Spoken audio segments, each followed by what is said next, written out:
kafir meriwayatkan hadis boleh, asal ketika dia meriwayatkan kepada para tabi'in sudah muslim. Jadi meriwayatkan sabda Nabi yang dia dengar waktu dia masih kafir, boleh. Ini salah satu contohnya dan banyak. Ucapan Umar waktu masih kafir, ucapan Amr bin As waktu masih kafir. Bahkan ketika Amr bin As mengkisahkan dialognya dengan Musailamah Al-Kadzab yang mengaku Nabi itu, Amr bin As tidak percaya kalau Musailamah ini Nabi, padahal Amr bin As masih kafir, belum masuk Islam. Di sini Abu Sufyan akan menceritakan kepada kita bagaimana pertemuan Abu Sufyan dengan Heraklius, Herakla, Azimur Rum, pembesar Romawi. Panjang dialognya. Imam Nawawi mengambil ujungnya saja. Kisahnya panjang, dibawakan oleh Bukhari, Muslim dan lain-lain, panjang. Diawali oleh surat yang diterima oleh Heraklius, Azimur Rum, dan surat itu dari seseorang yang mengaku sebagai nabi terakhir. Kaget Heraklius. Ternyata nabi terakhir sudah datang, sudah muncul. Bukan kaget ada orang ngaku-ngaku nabi, enggak. Kagetnya ternyata nabi terakhir yang sedang ditunggu-tunggu oleh Bani Israel sudah muncul. Bahkan dia mendapatkan suratnya itu, Aslim, Taslam dan seterusnya. Surat dari Nabi SAW yang intinya mengajak Heraklius masuk ke Islam dan tidak bertele-tele. Isi surat itu tidak bertele-tele, ringkas sekali. Min Muhammadin Rasulillah ila Herakla Azimir Rum. Surat ini dari Muhammad Rasulullah, utusan Allah, ditujukan kepada Herakla Azimir Rum. Ini ada fawaid bahwa sebelum surat ditulis, diberitahu dulu ini dari siapa. Gitu ya.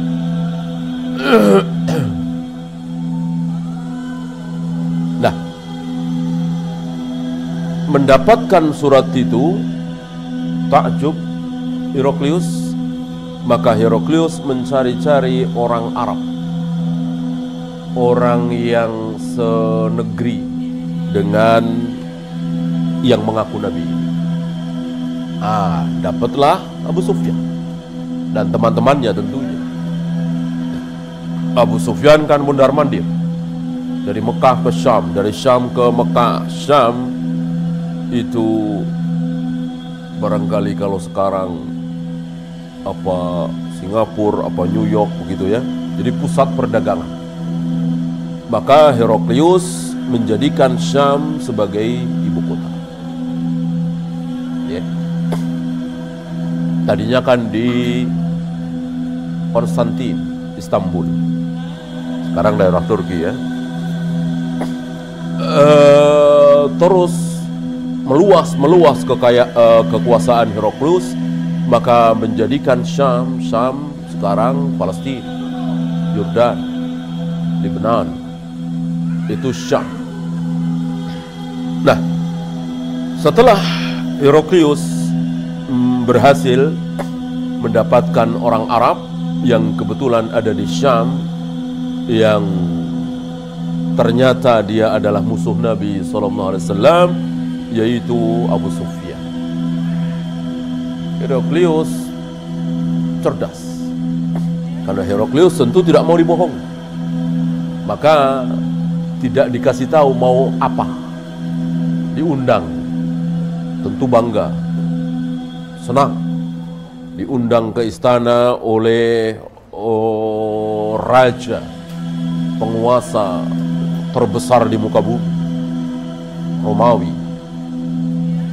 Tidak tahu mau diajak apa. Kemudian ada penterjemah di situ. Ada tentu Heraklius tidak tahu bahasa Arab, Abu Sufyan tidak tahu bahasa Romawi, maka butuh penterjemah di situ. Nah, Abu Sufyan diundang tidak sendiri, bersama orang-orang Arab lain, teman-teman Abu Sufyan, dan semuanya tidak tahu. Maka Abu Sufyan yang merupakan pembesar dari mereka didudukkan di depan, kemudian yang lain di belakang. Heraklius mengatakan, aku akan bertanya kepada orang ini, Heraklius, kalau jawabannya bohong, katakan oleh kalian bahwa dia bohong. Nah, berarti Abu Sufyan tidak mungkin berani berbohong, karena kalau berbohong ketahuan. Karena kan belum sempat berunding dengan teman-temannya itu, kan gitu. Mulailah Heraklius bertanya kepada Abu Sufyan tentang manusia yang mengaku sebagai nabi, yaitu Muhammad Rasulullah SAW. Diawali dengan pertanyaan, apakah sebelum dia mengaku sebagai nabi, sebelumnya ada yang mengaku sebagai nabi? Apa dia orang pertama? Dijawab dengan jujur oleh Abu Sufyan, dia orang pertama. Sebelum dia nggak ada yang mengaku sebagai nabi. Dan betul kan? Entah berapa ribu tahun, dari mulai Nabi Ismail sampai Nabi Muhammad alaihi wassalatu wassalam, entah berapa ribu tahun, 1000 tahun tentu lebih.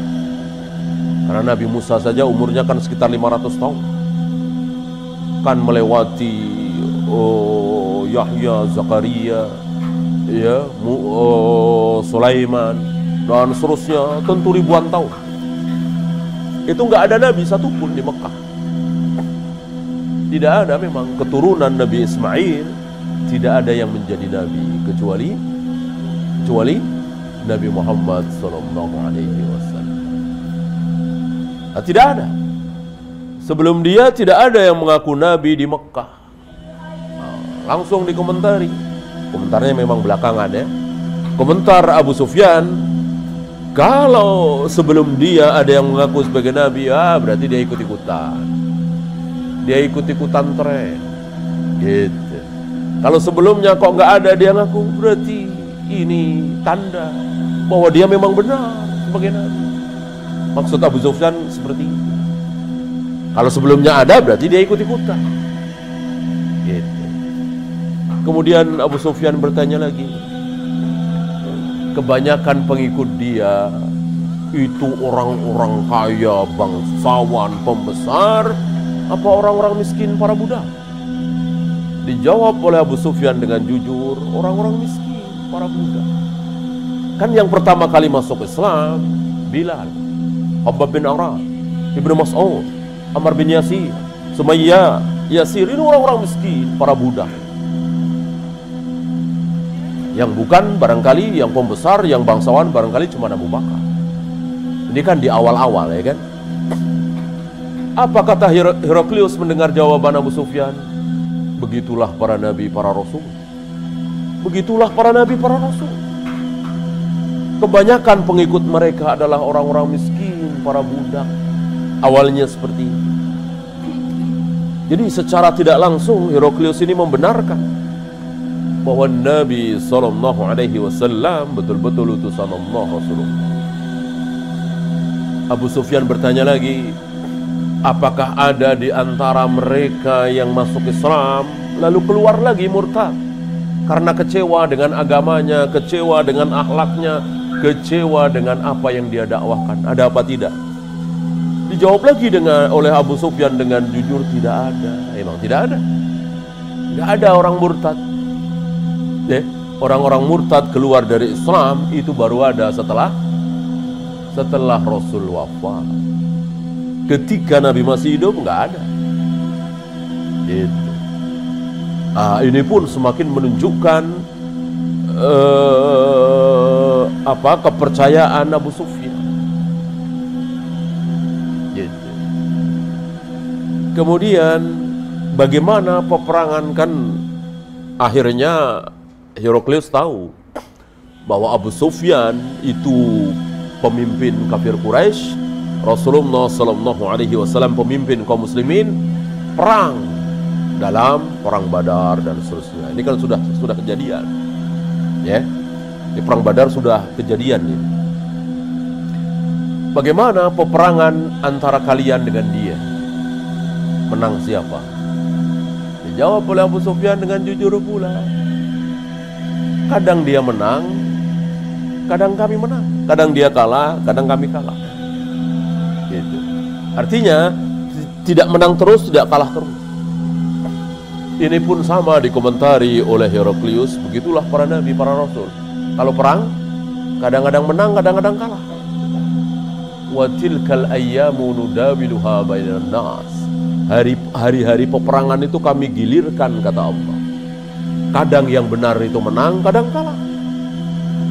Jangan menyangka bahwa yang namanya kebenaran pasti menang, enggak. Jangan salah faham dengan ayat ja'al haqqu wa zahaqal batil innal batila kana zahuqa. Ini bukan berarti bahwa setiap kebenaran muncul di muka bumi pasti menang, enggak. Lihat Nabi Yahya, Nabi Zakaria.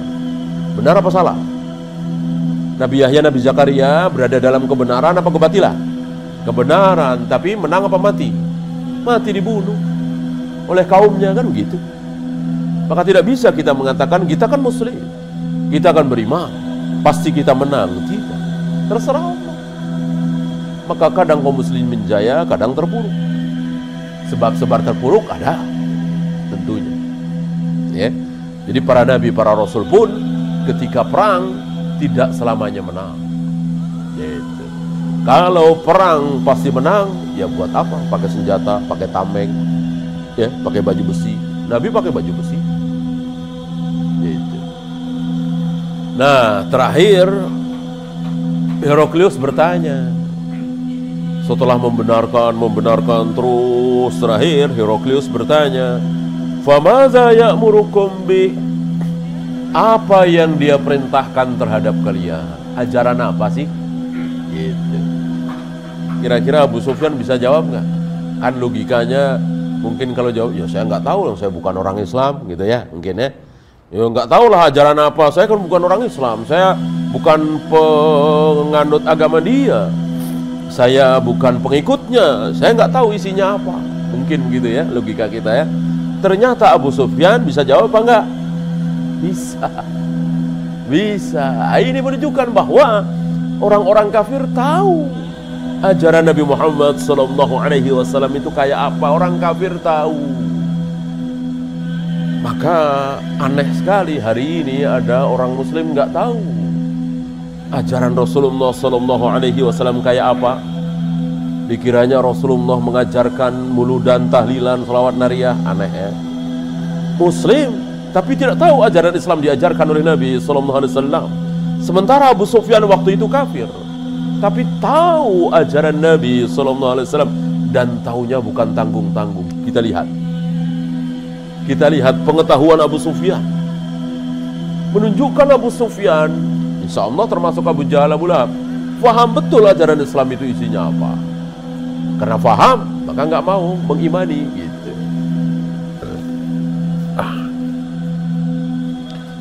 Apa yang pertama? Perintah Muhammad sallallahu alaihi wasallam yang pertama kali, u'budullaha wahdah. Tepat sekali. Yang terbesar perintah Nabi, syariat yang dibawa oleh Nabi sallallahu alaihi wasallam ini, sembahlah Allah satu-satunya. Abu Sufyan tahu, Abu Jahal, Abu Lahab tahu. Ini ajaran terbesar Islam. Ajaran tauhid, ajaran Nabi Muhammad sallallahu alaihi wasallam, u'budullaha wahda. Sembahlah Allah satu-satunya. Tahu Abu Sufyan. Padahal masih kafir. Wala tusyriku bihi syai'an. Jangan sekutukan Allah dengan satu apapun. Jangan. Walaupun itu Jibril, walaupun itu Mikail, walaupun itu para nabi, para rasul, makhluk-makhluk terdekat dengan Allah, tidak boleh. Tidak boleh syirik. Bagaimana menyekutukan Allah dengan iblis? Bagaimana menyekutukan Allah dengan setan, jin? Menyekutukan Allah dengan Jibril, Mikail saja tidak boleh. Menyekutukan Allah dengan Rasulullah, dengan Nabi Musa, dengan Nabi Ibrahim tidak boleh. Bagaimana hari ini ada seorang muslim menyekutukan Allah dengan jin, dengan iblis, dengan setan? Allah bisa bikin dagangan saya laris, jin fulan juga bisa bikin dagangan saya laris. Lihat, Allah bisa memberikan rezeki kepada saya, setan juga bisa memberikan rezeki kepada saya. Ini lebih buruk dari syiriknya orang-orang terdahulu. Kemudian watruku ma yaqulu abaukum, dia juga memerintahkan tinggalkanlah apa yang diucapkan oleh bapak-bapak kalian. Apa ini? Apa ini? Manhaj, ya kan? Suruh meninggalkan apa kata nenek moyang, jangan dipakai. Pakailah dalil qala Allah wa qala Rasul. Apa ini? Manhaj. Setelah yang pertama apa tadi? Tauhid, manhaj, pas banget. Berarti menunjukkan Abu Sufyan ini faham dengan ajaran Islam. Nabi Islam nggak bilang kayaknya Muhammad tuh ngajarin apa nempelin debu ke muka gitu ya. Kalau nggak ada air, debu, tanah suruh tempelin ke wajah, ke tangan. Nggak begitu. Padahal itu bagian dari ajaran Islam. Tapi itu tidak keluar dari mulut Abu Sufyan. Karena Abu Sufyan tahu ajaran Islam terbesar itu apa? Tauhid. Itu. Abu Sufyan juga tidak mengatakan dia menyuruh apa itu nungging sujud, ya, salat kan? Enggak. Ini menunjukkan bahwa Abu Sufyan tahu ajaran Islam itu intinya apa. Yang pertama tauhid, yang kedua manhaj. Watruku ma yaqulu abaukum.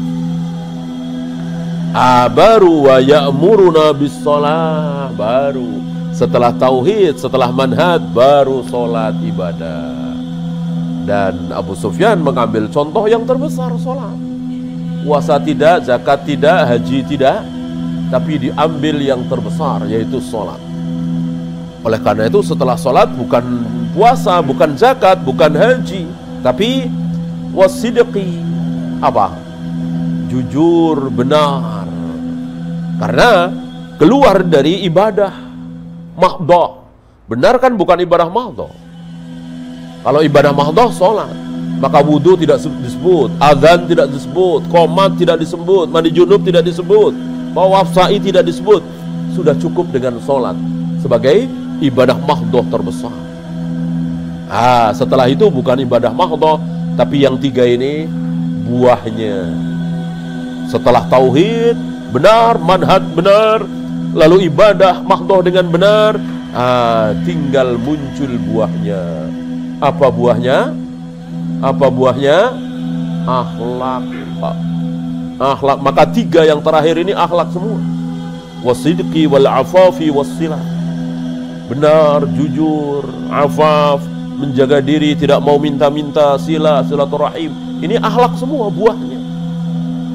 Ini ucapan Abu Sufyan yang masih kafir ini luar biasa. Inti dari ajaran Islam ada di kepala Abu Sufyan yang waktu itu masih kafir. Luar biasa. Ya, luar biasa. Faham betul Abu Sufyan. Diawali dengan tauhid, tidak menyekutukan Allah dengan satu apapun, kemudian manhaj, kemudian salat, ibadah madha, kemudian akhlak. Dan ini semua ada pada diri Rasul dan para sahabat. Tidak seperti kita, tauhidnya bagus, ibadahnya bagus, akhlak hancur, ya kan? Yang menyakiti orang tua, yang utang nggak bayar, yang janji berbohong. Ini kita. Adapun para sahabat sampai kepada buahnya, akhlak mereka luar biasa. Para sahabat. Setelah ini ada kejadian yang menakjubkan ya, tapi tidak dibawakan di hadis ini. diawali oleh sumpah Heraklius. Demi Allah, seandainya yang engkau katakan itu betul wahai Abu Sufyan, demi Allah, kekuasaan dia akan apa? Akan sampai tempat yang sedang aku injak sekarang ini.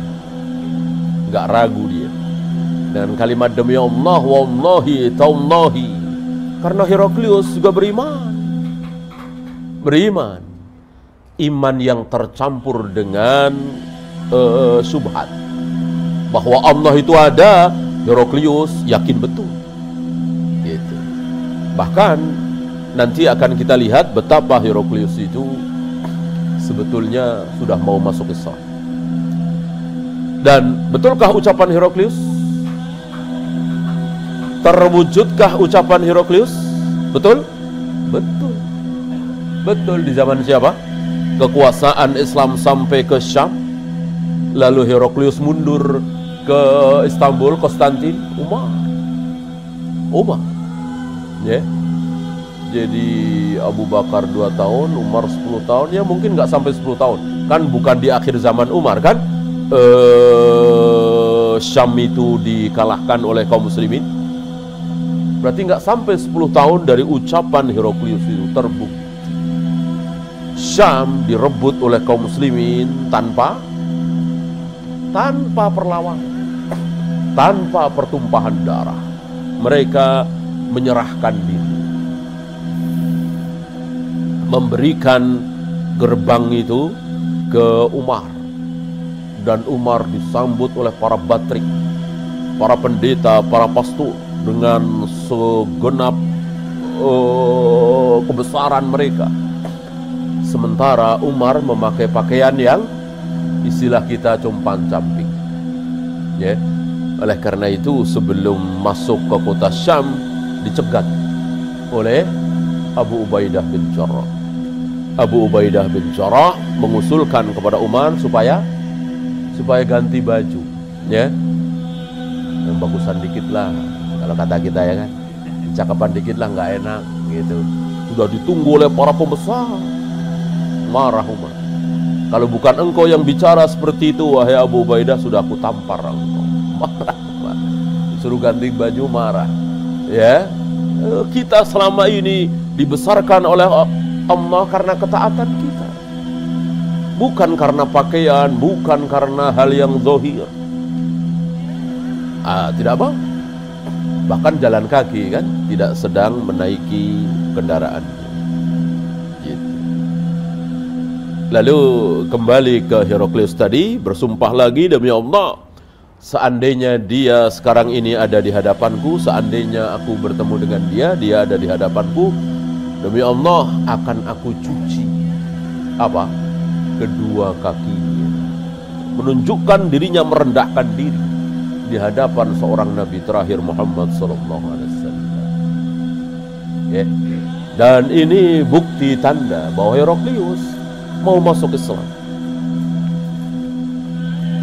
Tapi sayang kurang berani menanggung resiko, atau kurang cerdik, tidak seperti Najasyi. Ya dasar hidayah. Najasyi cerdik, tahu kan bahwa keyakinan tidak bisa dipaksakan. Maka Najasyi masuk Islam secara sembunyi-sembunyi. Kalau Heraklius masuk Islam sembunyi-sembunyi, selesai.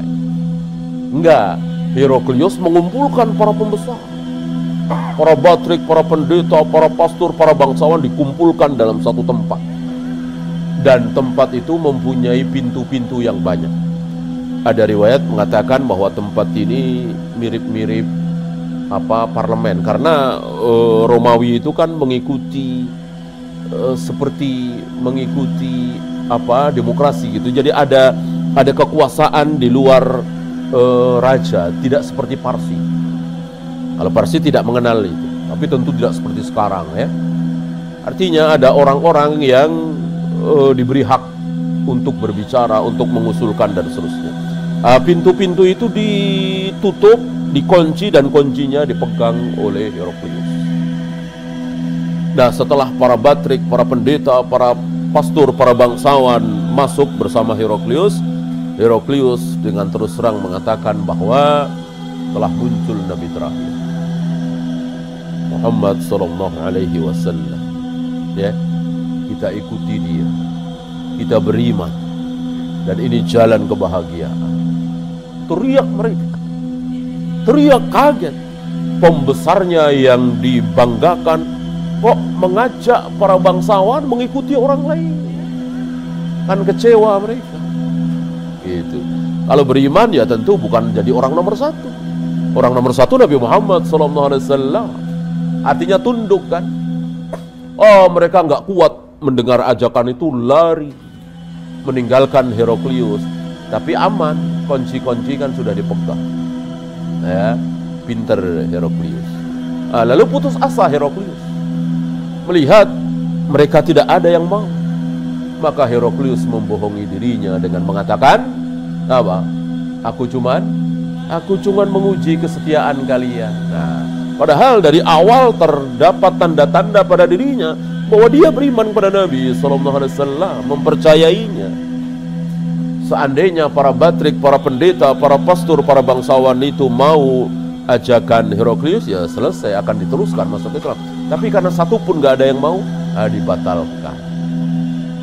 Gitu ya. Ini sebagai bukti kebenaran manhaj salaf bahwa dakwah adalah dakwah. Dakwah bukan kekuasaan.